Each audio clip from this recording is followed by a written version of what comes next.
Okay, this video is a book review of Maximum Achievement by Brian Tracy. Actually, this video is a little bit more than that.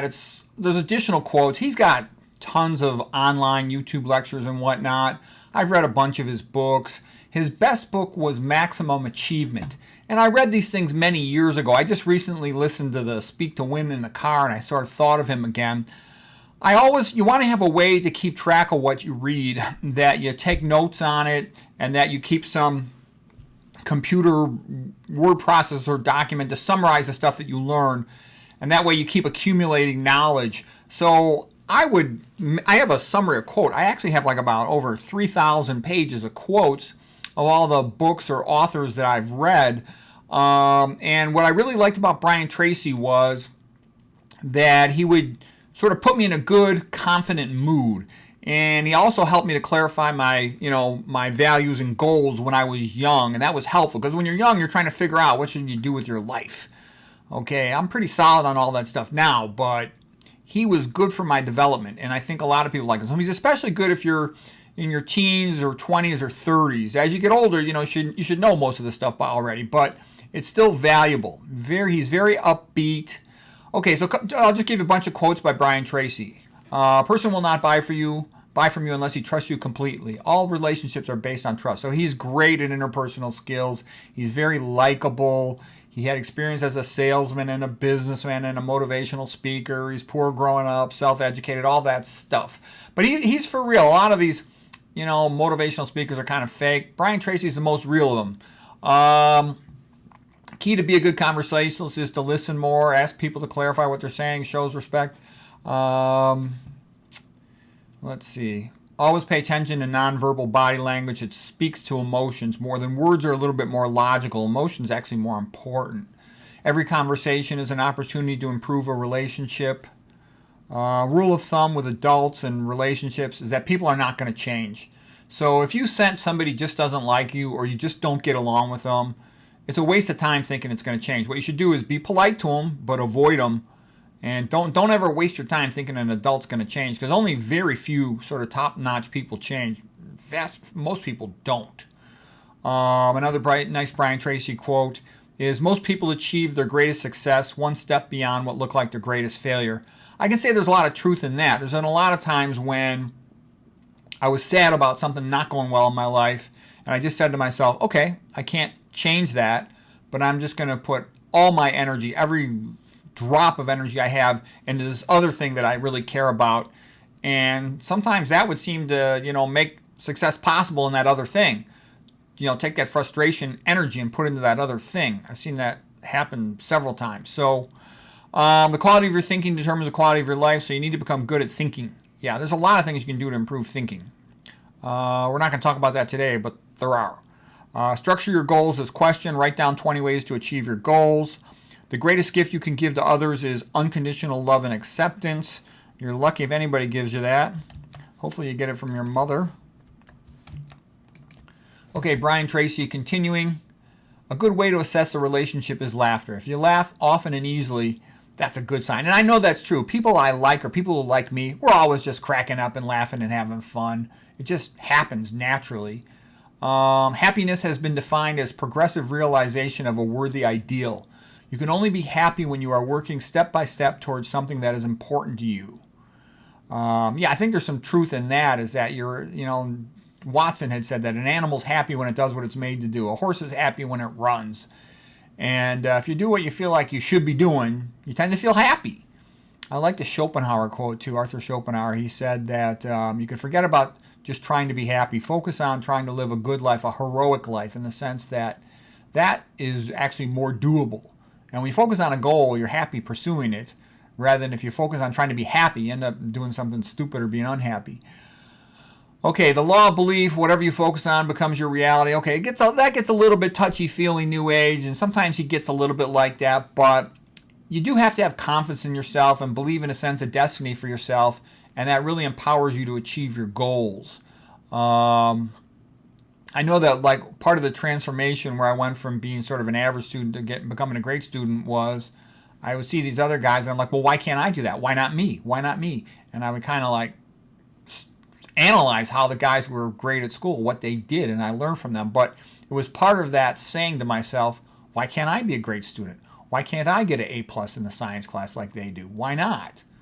And that helps. It's good to be around people who are achieving successfully in the area that you want to achieve, because I remember I played some of these board games like Monopoly and Mastermind and stuff with some of these guys who were like the A+ students in my high school.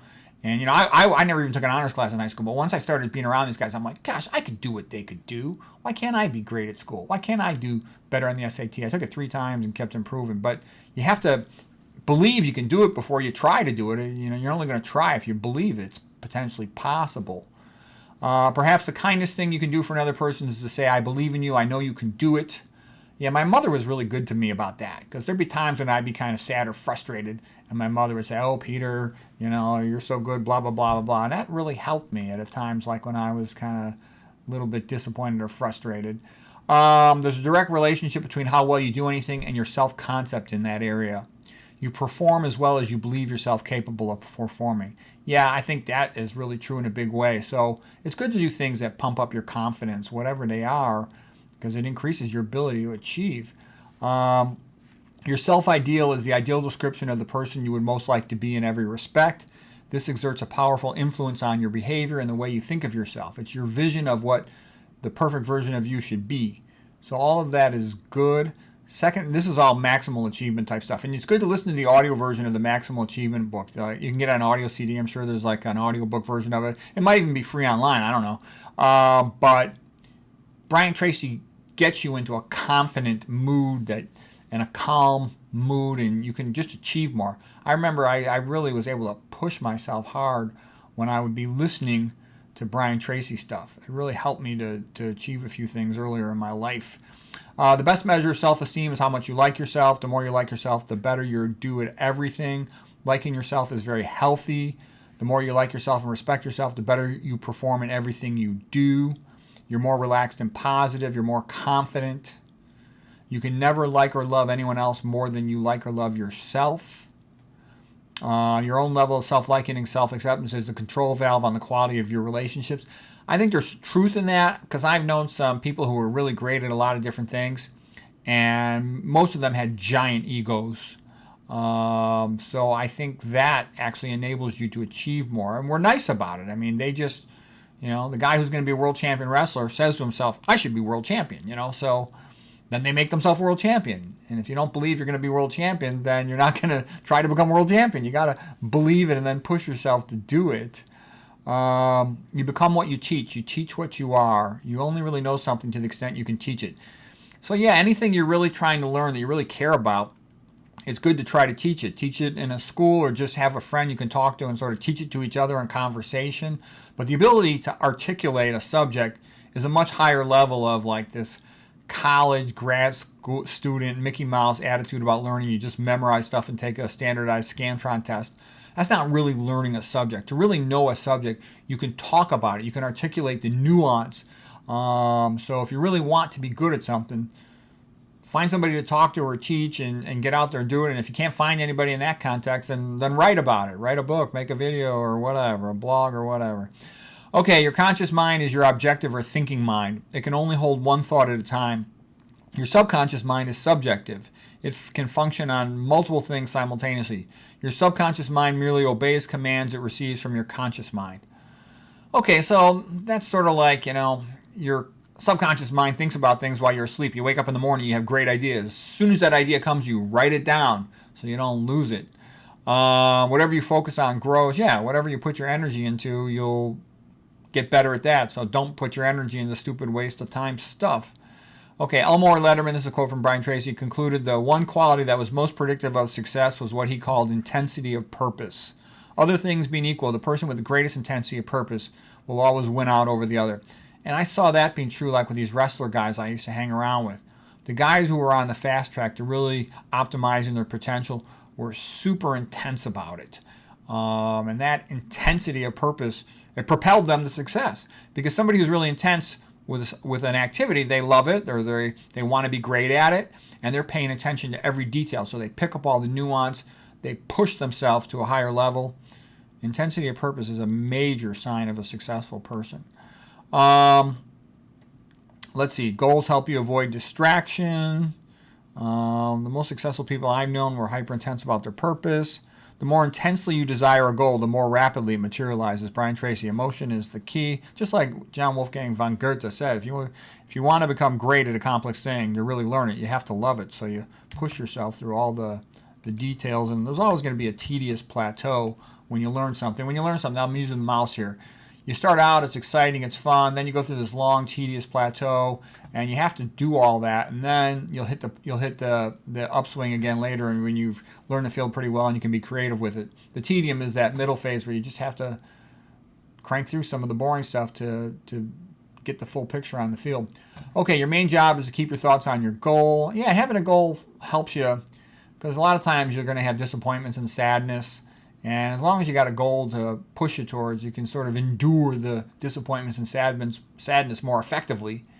As long as your goal is clear, responsibility equals control, freedom. Yeah, you want to blame stuff on yourself to the extent that that's appropriate, because if something's your fault, then you could change that to a large extent. If somebody feels they're totally a victim of circumstance, what are you going to do about that? You can't change that too much. Brian Tracy continues, your goal is to have a low stress, high performance personality. Repeat to yourself, I like myself, or I am responsible. So he likes that idea of talking to yourself, and I think that's good. Because I know sometimes I would do that. I would walk around the house, be thinking of something I wanted to do, and I would say to myself, I can do it, I can do it. And then my family would start making fun of me and mocking me and imitating me. Well, of course, I didn't care. I knew that I was getting myself into the right frame of mind to achieve something that I wanted to do, whatever that might be. Write a book or something else, whatever it might be. The more interested you are in people, the more interested they're probably going to become in you. This is the principle of reciprocity. If you like people, they're more likely to like you. Brian Tracy, getting along well with others is about the most important thing you can ever learn to do. Maximal achievement. Successful people are always looking for opportunities to help other people. Yeah, that's how my mother was. Brian Tracy, practice the philosophy of continuous improvement. Get a little better every day. Yeah, I think that gives you feel better about the day if you at least push yourself to learn something.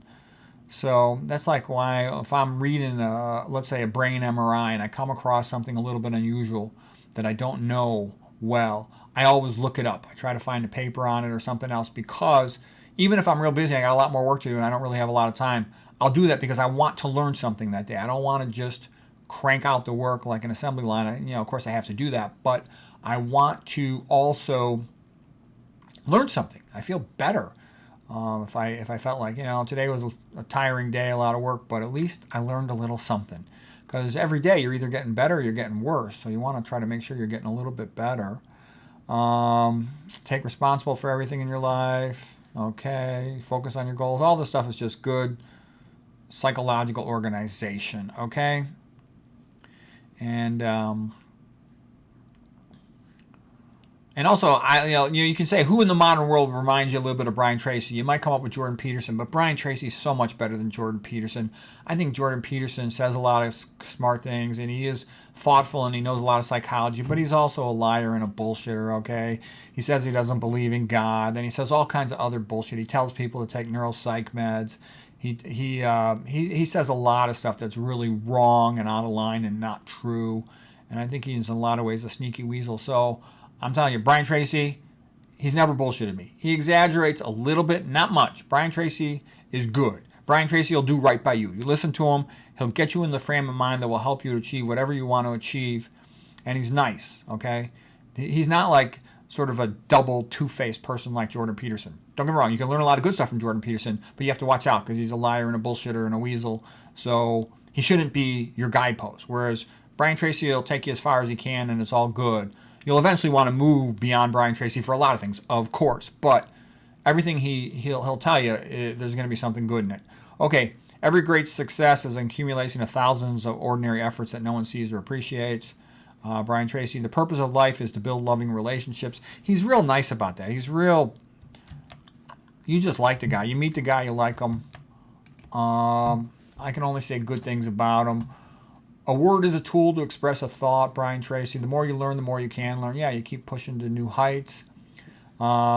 Brian Tracy quotes his friend Charlie Jones. He says, "You'll be in 5 years what you are today, except for the books you read and the people you meet." Yeah, so you want to always be reading, just read in the bathroom, listen to an audiobook in the car. Okay, businesses fail because of low sales. A business succeeds because of high sales. Everything else is commentary. He's like an expert salesman, he was initially. There's a simple way to determine how good you are at what you do. Are you in great demand? If you're very good, people will be continually trying to hire you away from your current employment. When you are in demand, you have complete job security. I don't actually think that's completely true because, for example, I know that like the smarter I get about pathophysiology and nutrition, the more I piss people off. I don't have more people saying, "Oh, that's nice." No, the more I tell the truth about things that people don't really want to know about, like MSG, F minus, and a lot of these other things, food toxins, contaminants, that soy is garbage. People get offended. They don't like it. So this doesn't apply to everything, okay? In the real world, a lot of stuff, people don't like it when you're great at it and you talk about it. It pisses them off. Okay, I always think a little bit about Ignaz Semmelweis. He was the guy, I think in Vienna in the early 1800s, something like that. And he figured out that the OB-GYN patients were much better off if the doctor washed their hands before delivery. And when he did a research study and proved it, they all got pissed off at him. So, how good you are does not necessarily matter. Like if you're a wrestler, the more you win, the better you are. Everybody likes that.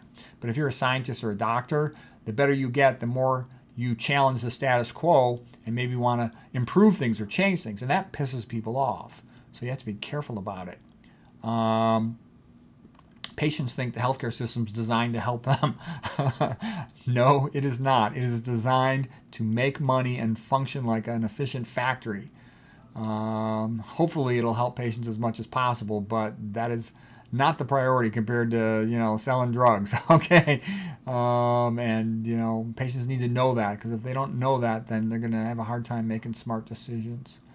Okay, Brian Tracy continues. The most common driving thought for persons who become millionaires is the desire for financial independence. Future intent determines present action. That's why you want to get your goals and priorities set, because it determines your efforts. Like lots of people tell me, "Oh, I just don't have the time to read, or I can't concentrate, I can't focus." And I'm like, that's because your goals are not correct. That's why when I talk to like college students or grad students, sometimes they come to me for advice on how to become a great student. I tell them, you have to spend time with all this philosophy and metaphysics and determine your goals and your values. And they're like, "Well, why are you giving me this BS? I just want to know how you study." And I'm like, you don't understand. If you get all this stuff correct, then you can study a lot more. Like right now, I was working on a project. I'm trying to understand the pathophysiology of something. So this morning I got up at 5 a.m. and I pretty much, with minimum breaks, read straight through till 3 o'clock in the afternoon, because I had so much energy. That's pretty routine for me, because I want to understand something. And so that gives me the energy to crank through the papers. If I'm not sure I want to understand that topic, then I won't have that energy to read. So it's having your goals straight is what energizes you. Your car should be a classroom, and pretty much all the good motivational speakers will tell you that, like Earl Nightingale, Brian Tracy, Robert Kiyosaki. And if you're driving, like let's say I drive probably an average of 10 hours a week, well, that's one book, one audiobook. I always listen to a book in your car. I actually don't think you should listen to music in your car, not that often, because you're missing out on an opportunity to read. Everything on the radio is the same stuff over and over. If you're, like for me, if I drive about 10 hours a week, that's about 50 books I'll read in a year. In 10 years, that's 500 books. So you accumulate a lot of knowledge. So every week, I'll at least read one book in the car and at least read one book in the bathroom, and a lot of times read more than that. And that adds up over time. Okay, good to say to yourself, I can do it. Brian Tracy, he kind of got me started doing that. I think that helps me. You become what you think about most of the time. Yeah, so focus on your goals and you sort of become what you wanted in terms of moving towards achieving those goals. Creative people are constantly reading. They read primarily nonfiction. So this is another one of his books, Change Your Thinking, Change Your Life. He's got a whole bunch of books. Like I said, the best one ever is Maximal Achievement. The way you program yourself is the way you talk. The way you reprogram yourself is to talk to yourself to be the way you want to be. You say things like, "I'm working hard and improving. I'm efficient and well organized." Yeah, it's good to be nice to yourself and talk nice to yourself about yourself, because if you don't sort of try to build yourself up. No one else is going to. The world doesn't care about you. You have to care about yourself. Top people plan long into the future. The ability to set goals and make plans for their accomplishment is the master skill of success. Success equals goals. Everything else is commentary. He's got like an entire book about setting goals. Okay, this is from Maximum Achievement. That's a big part of Maximum Achievement is get your goals straight. And I agree with him. He's right. You have to know exactly what you want to do. Then you can push all your energy into it. If you want to improve a relationship, put more time into it. The fastest way to improve a relationship is to make the other person feel important. He's got a whole bunch of stuff on, getting along with people, charisma, personality, and all that stuff. And, I was a little socially awkward when I was young. I just spent too much time working and studying. So I found him helpful for that too. So anyways, I think Brian Tracy is great. And especially if you're in your teens or 20s or early 30s, when more of this will be new to you, he's a real good, inspiring person to guide you. Okay, that's it.